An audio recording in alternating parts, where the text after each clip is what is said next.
before. Who does blogging here? Anybody blog? Okay. Key. I can't impress on you enough the value of blogging for each one of you for what you're doing. You see, all of these things here, this makes up a whole package. All of those things. Social networking. How many of you here are involved in social networking? Good. Really good. And again, that's another thing. Because they're all cross-promotional activities. You know, if you are doing social networking, right, and you've got a big following, well, guess what? Every time you're booked as a guest on radio or TV, or you've got some newspaper article that comes out where you're being quoted, you want to promote the heck out of it. You want to make the most of that with your social networking to all of your friends and followers because it goes viral like wildfire. Not enough of you raised your hands on the social networking, and I would really encourage you guys to read a book by David Meerman Scott. It's so vital for your businesses. I just can't even impress upon you how important it is. There's 2 books that David wrote. One is called The Worldwide Rave, R-A-V-E. The other is called, let's see, I think it's The New Rules of PR and Marketing. David is a kind of a guru in the social networking environment.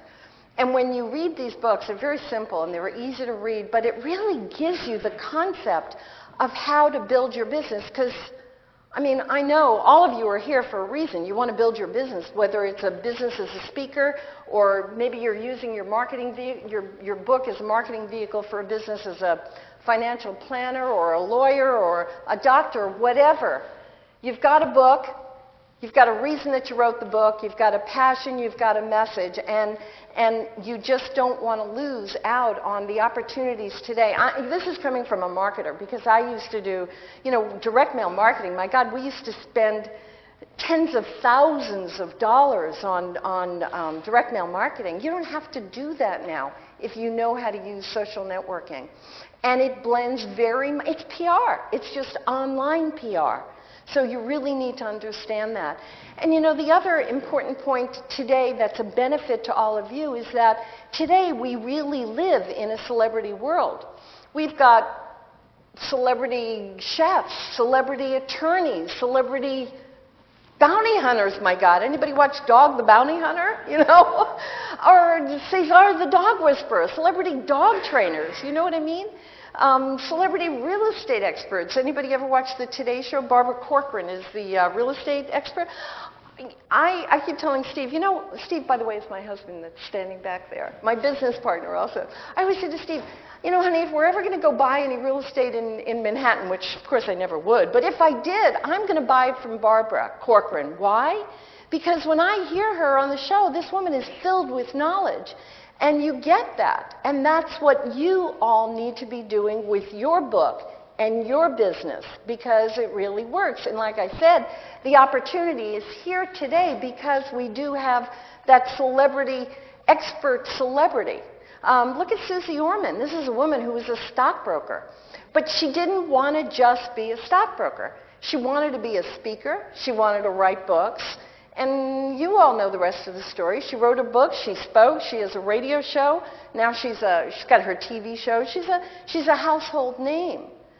It started with her, obviously a decision that woman made to rise to the top of her field. She had a passion for what she was doing, but she knew the mechanics. She knew the value of the book. She knew the value of speaking. She knew the value of the media.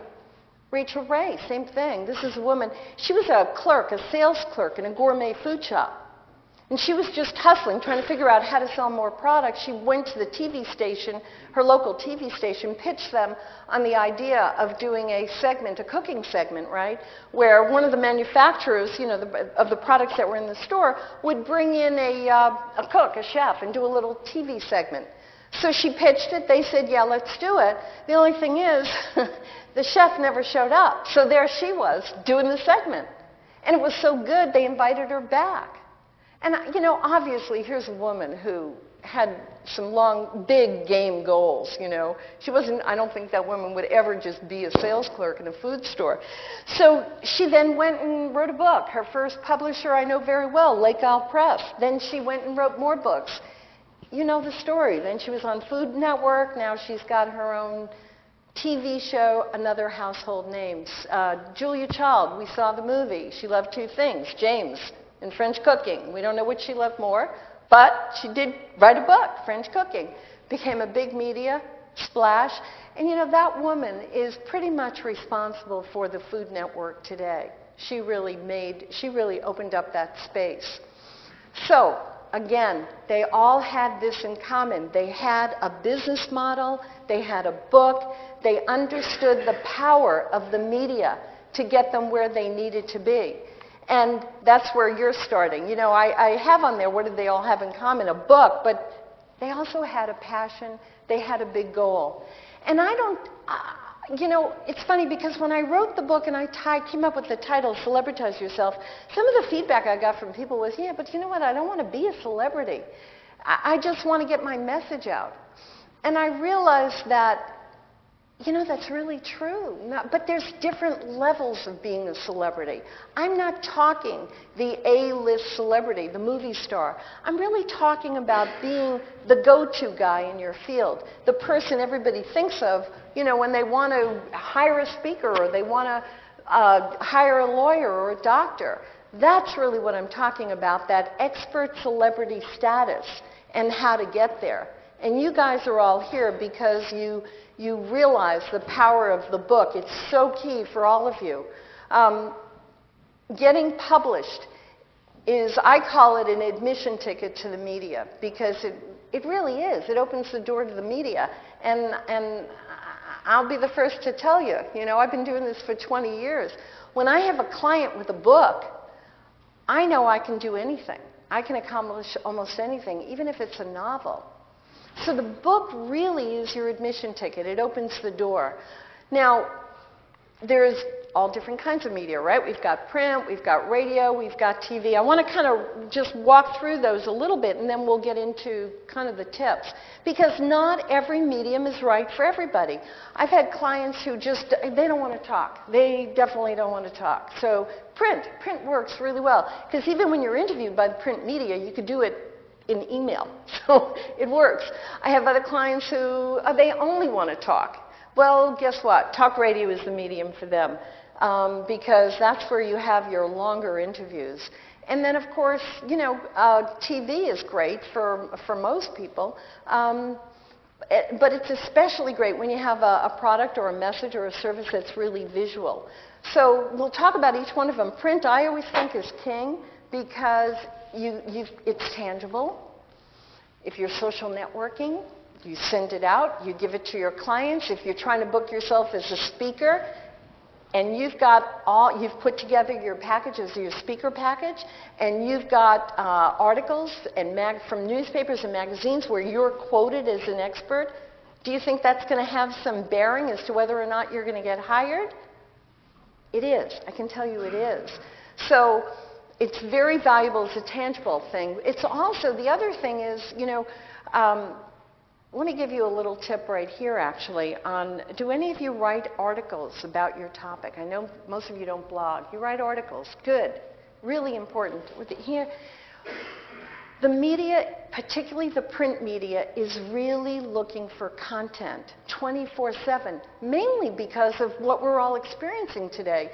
I know in my neighborhood, the St. Pete Times is my major daily paper. It is so thin, it's shrinking. They don't have the advertising dollars, right?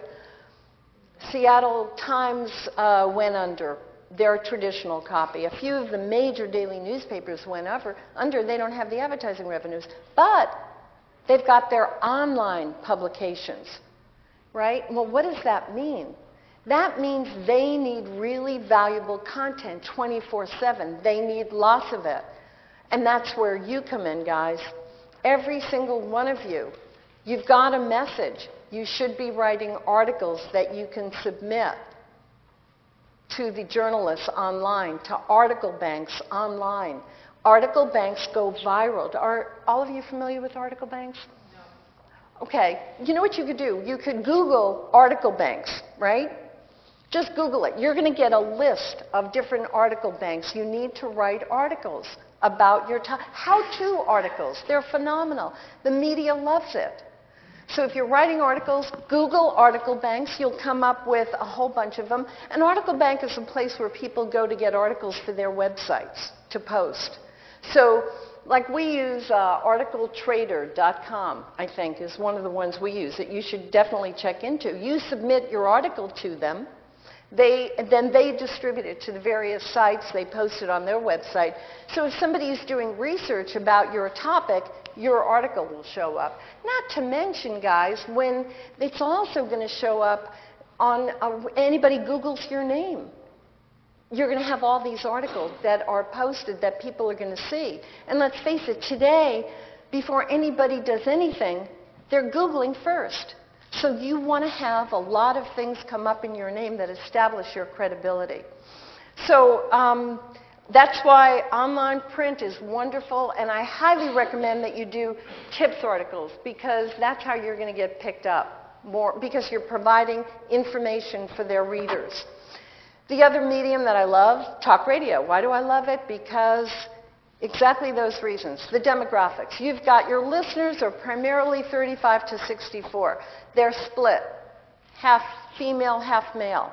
The other thing that isn't on here that's really relevant is that there is a survey that's done every year by Talkers magazine. That's the industry publication for the talk radio industry. And they survey the demographics of the talk radio listener. And every year, pretty much it comes up that the talk radio listeners are more affluent. They're comparing it to other mediums. They're more affluent, they're more educated, they're more active. So I don't know about you. I don't know what you're selling individually, but that's certainly an audience that most people want to reach. The other thing about talk radio is that you have a longer time to do an interview. And I don't know if any of you guys know this, but like with TV, your interviews are pretty much 3.5 to 4 minutes, right? With radio, you have like 10 to 20 minutes typically, unless you go into really small markets. So the opportunity for you to get your message out on talk radio is much greater. You have a longer time to really resonate with that audience. So talk radio is fabulous. Of course, the other thing I love about talk radio is it's all done by phone. So you don't have to travel. You could just be working out of your home or office. You've got your 5 o'clock show, interview, 5 a.m. in the morning. Nobody knows that you're sitting there in your pajamas, you know, or you just rolled out of bed. They don't know, they don't care, as long as you're really up for the interview. So it works. You know, I have a lot of CEOs as clients. They've got very busy schedules. But, you know, they're able to take 10 minutes out of their day in order to do a talk radio interview and just sit in their office and reach thousands of people with their message. I don't know. To me, it just doesn't get any better.